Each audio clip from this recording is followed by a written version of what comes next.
какая же красота, красиво, красно. Жили здесь Вятичи и Кривичи. То, что мы видим, можно смело называть плагиатом итальянцев. Было возведено вот это убожество. В литературе это все вылилось в историю про Ромео и Джульетту. Фотаемся и обратно в Москву.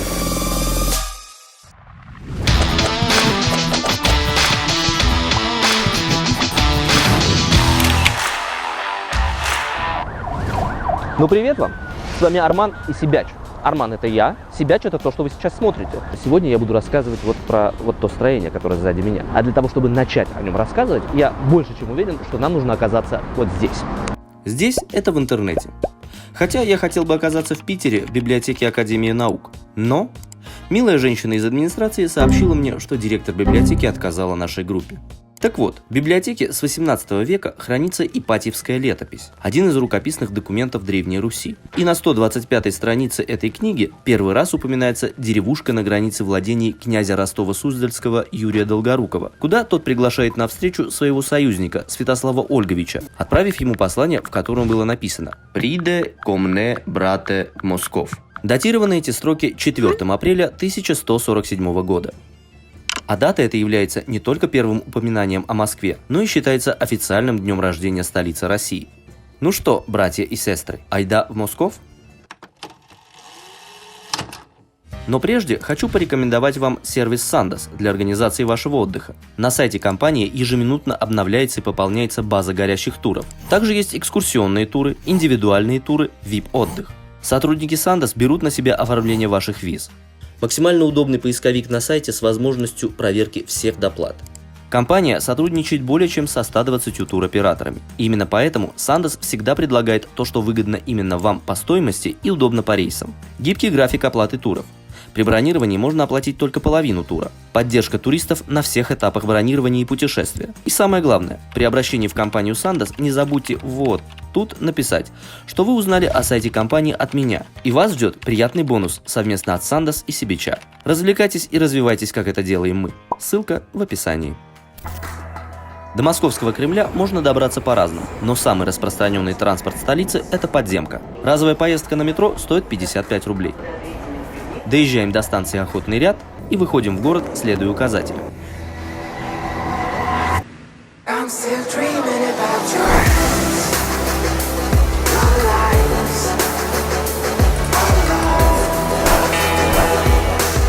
И вот он, Московский Кремль. Вход на территорию Кремлевского комплекса не бесплатный. С ценами можно ознакомиться, перейдя по ссылке, которую я оставлю в описании. А начиналось все именно здесь, но не в 1147 году, а около 2000 лет до нашей эры, в бронзовом веке. О чем свидетельствуют археологические раскопки, которые проводились здесь, и были найдены предметы быта людей того времени. А жили здесь Вятичи и Кривичи. Жили они в деревушке Москва, которая так называлась в честь реки, которая протекала и протекает, соответственно, вот здесь, недалеко, внизу. Вот. А находимся мы с вами на Соборной площади, одной из древнейших площадей нашей столицы. А городом Москва считаться стала в 1156 году, когда по приказу Юрия Долгорукова вот это небольшое маленькое, что я несу, вот это поселение было обнесено чистоколом из сосны, которая росла недалеко вот в бару, который был на холме. И поэтому все это место до сих пор называется Боровицкий холм. Ну и вот, развивалось данное поселение, и в 12-13 веках оно очень часто горело. И, наконец, в 1339 году, если я не ошибаюсь, по приказу Ивана Калиты, то есть внука Александра Невского, было решено укрепить Кремль мощными стенами из дуба.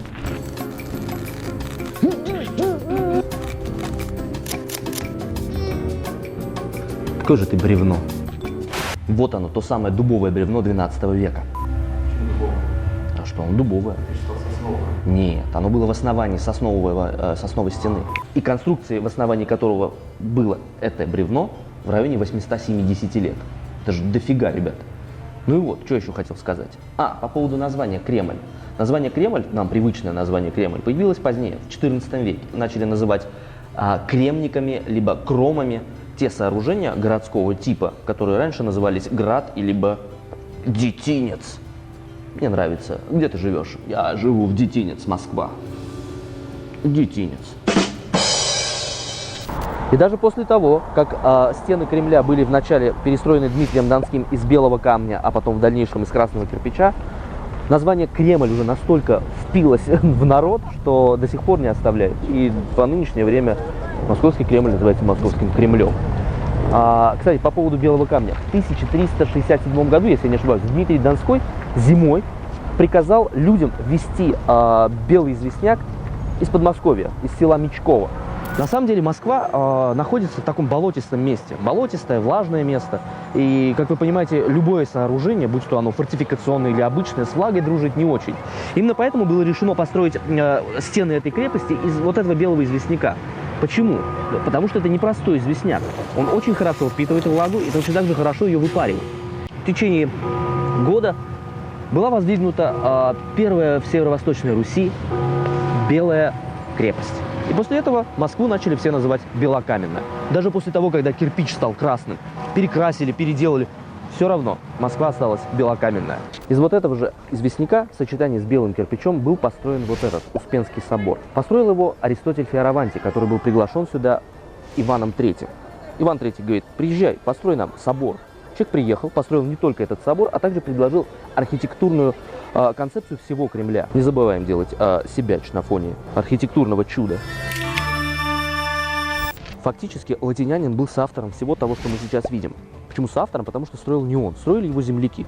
Потому что и Иван увидел, что Фиораванти с успехом построил Успенский собор и пригласил его земляков. Земляки пришли и отстроили все то, что мы сейчас видим. А то, что мы видим, можно смело называть плагиатом итальянцев. Хотя нет, как они могут сплагиатить сами себя? Ок, назовем Московский Кремль удавшейся репликой. Так в чем же репликанство? Гневно спросите вы меня. Да во всем, что касается стен и башен Московского Кремля. Итальянцы даже не поленились воспроизвести 1145 вот этих штук. Штуки эти называются мерлоны, в простонародье ласточкиные хвосты. Это такое оборонительное сооружение. Из-за вот этих штук люди в старину оборонялись, стреляли из лука, кидали камни на неприятеля, который подступал к стенам и пытался вскарабкаться. Ну, ничего у них не выходило к тому времени. Ну и, соответственно, сейчас тоже мало у кого это получится. Во время осады вот эти отверстия между зубцами закрывали специальными деревянными щитами, ну, чтобы не попадали сюда снаряды, стрелы всякие. И, кстати, у этих зубцов есть свои предки, и они, я вам скажу, в разы больше. Вот они, зубцы предков нашего Кремля, которые находятся в чудесном городе Верона. А Верона, как всем известно, находится в Италии.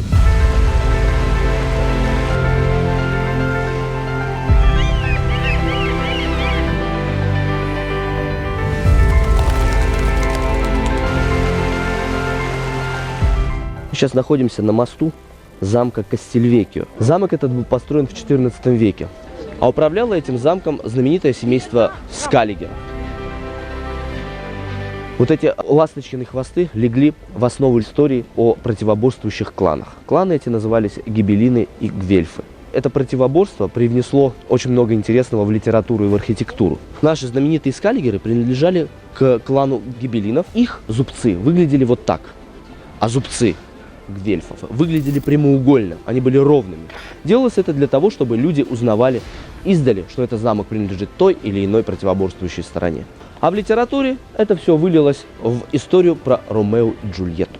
Так как мы находимся в Вероне, два противоборствующих семейства – Капулети, Монтеки, гвельфы и гибеллины. И нет печальней повести на свете, чем повесть о гибеллинах и гвельфах. Должно было это звучать именно так. Давайте я вам покажу еще одного предка Московского Кремля. А находится этот предок в сердце Милана и зовется замок Сфорца.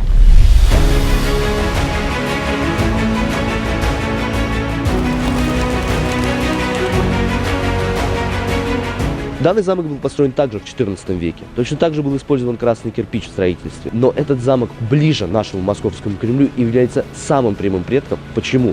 Потому что архитекторы, когда строили Московский Кремль, они были, во-первых, миланцами, а во-вторых, они использовали и взяли за основу именно этот замок.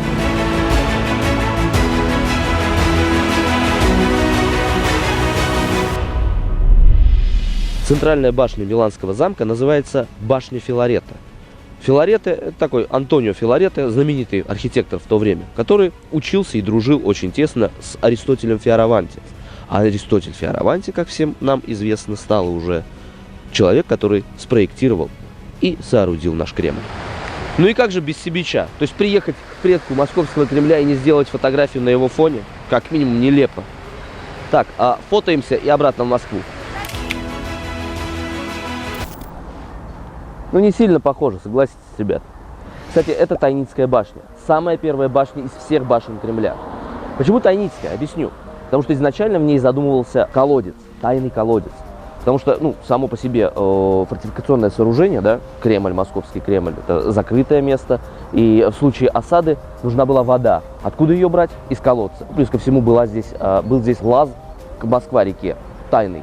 Но, к сожалению, ни одного и ни другого не дошло до наших времен. Почему? Потому что в 1933 году советской власти вздумалось все это дело засыпать, закрыть и забыть. Вот она, Тайницкая башня. Так она выглядела в конце 16 века. Ну и по поводу любви раскапывать и закапывать. Именно поэтому плодом данной любви в свое время явилось возникновение и исчезновение Оливизова рва. Расскажу, что такое Оливизов ров.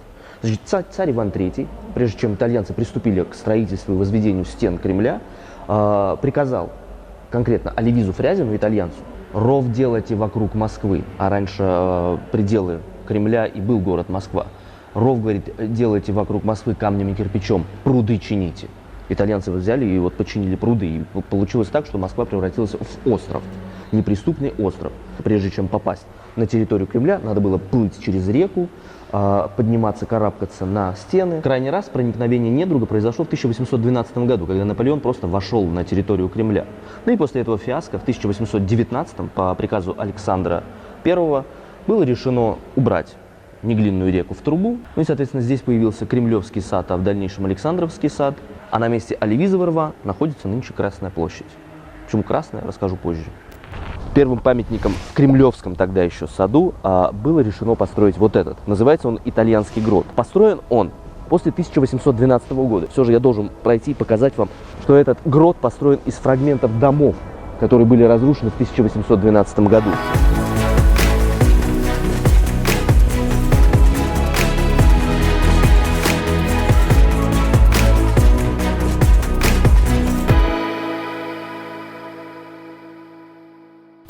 Достопримечательностей в Александровском саду очень много. Но если я о них о всех буду рассказывать, то времени у нас не хватит ни на что. Но я не мог не рассказать о Кутафьей башне. Это вот эта единственная сохранившаяся отводная башня Кремля.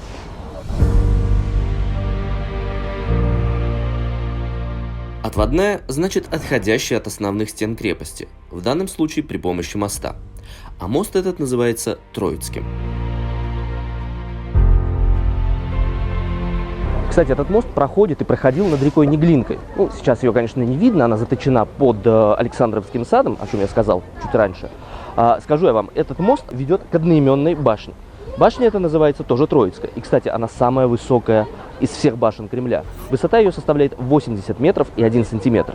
Но, скажу я вам, на территории Кремля есть построения, строения и повыше.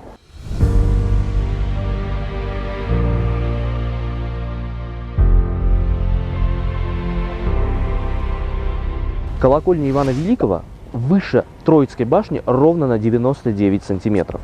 И итого высота вот этой колокольни составляет 81 метр ровно. Кстати, до 1917 года вход на башню был совершенно свободен. И там была самая высокая площадка, смотровая площадка города Москвы. Или города Москва, как правильно. Также на территории Кремля есть царь-пушка, царь-колокол. Не забываем нажимать на колокольчик и не пропускаем следующие выпуски. И царь-башня, либо царская башня, как ее называют. Но это не вот это, потому что это Спасская, а соседняя, которая вся в лесах. Она была построена в 1680 году, во время реконструкции Кремля. Самый известный некрополь, где в стене захоронено очень много знаменитостей советских времен. Там и военные, и люди искусства. А рядом с ними было возведено вот это, по-моему, убожество и верх издевательства над человеческим трупом.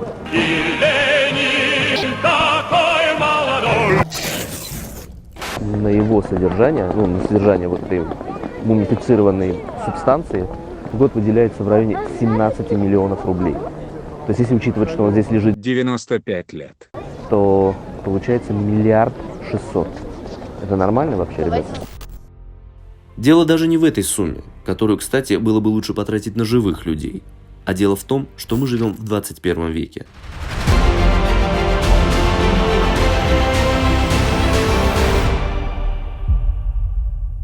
А у нас в центре столицы лежит мумия, на которую еще есть желающие посмотреть.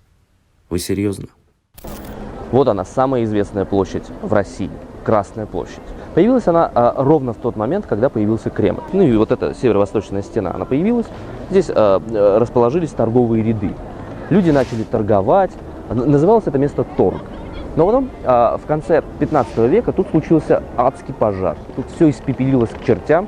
Но людям же надо как-то дальше жить. И они расположились вот здесь, вот где стоит нынче ГУМ, расположили здесь торговые ряды. И называли их тоже торг. А место вот это начали называть пожар. Но после того, как на башнях Кремля начали возводить шатры, люди давались диву и говорили: какая же красота, красиво, красно. Ну и отсюда, соответственно, от древнеславянского слово «красно» означало «красиво». Красная площадь, то есть красивая площадь.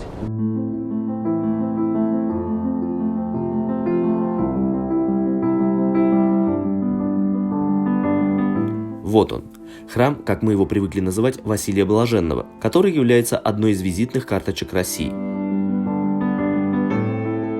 Прелесть этого архитектурного шедевра не только в его красоте, но и в том, что он в себе объединяет 10 церквей и одну колокольню. Возведен был по повелению Ивана Грозного в честь победного похода на Казань и присоединением этого города к московскому государству. Жил в то время бездомный человек, который был еще плюс ко всему умалишенным. А людей в то время таких называли блаженный. И как только этот блаженный человек, которого звали Василий, услышал, что Иван Грозный собирает средства на строительство вот этого храма, он начал собирать деньги, собирать милостыню.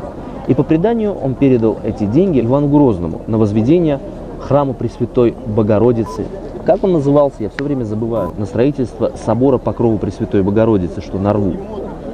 И в честь этого события сын Ивана Грозного, Федор Иванович, в 1588 году приказал строителям в ансамбль храмов строить церковь в честь Василия Блаженного. И после этого как-то понеслось, что все начали называть вот этот храм храмом Василия Блаженного. Ну и, конечно же, не забываем о себяче. Расскажу. Если вы хотите сделать качественный себяч, отходите от больших объектов насколько можно дальше, ну, до разумных пределов. Ну и, соответственно, после этого вы делаете как? Выверяете кадр и делаем себяч. А вот этот всем нам известный вид собор приобрел, как ни странно, после пожара, который произошел в 1737 году. На месте храма Василия Блаженного было пепелище. И только после реконструкции появились вот эти узнаваемые во всем мире фигурные купола.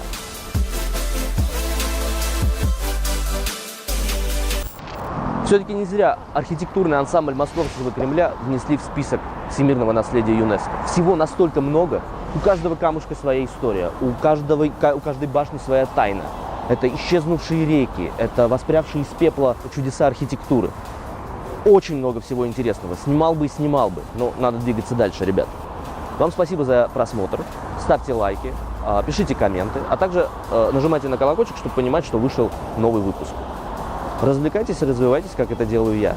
А я пошел дальше. Пока.